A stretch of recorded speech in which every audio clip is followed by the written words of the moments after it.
DJ Sarfaraz Nawada. झमकी काहे भागो हाखो भौजी, बेरी बेरी घर ही के होलिया में भौजी होलिया में तनी डाले दाना रंग अपन चोलिया में होलिया में भौजी होलिया में तनी डाले दाना रंग अपन चोलिया में।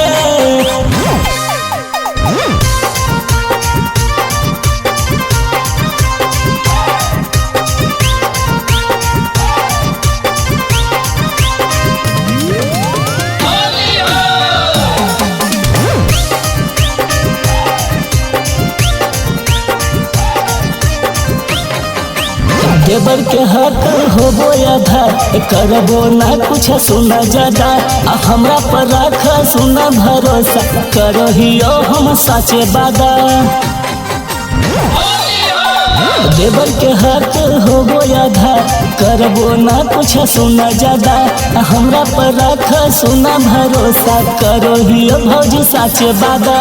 तू रंगाई जाना सुना ए भौजी, कहता निशा चोरा होलिया में भौजी होलिया में तनी डाले दाना रंग अपन चोलिया में होलिया में भौजी होलिया में तनी डाले दाना रंग अपन चोलिया में।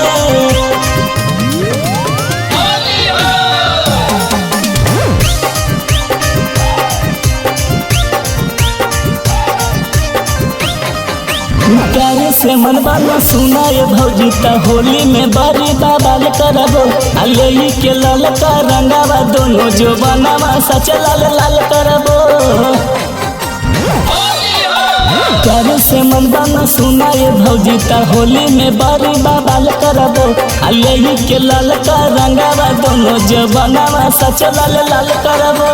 रीति रूपे सवा के आई जाना भौजी, जल्दी से तू बोलिया में भौजी होलिया में तनी डाले दाना रंग अपन चोलिया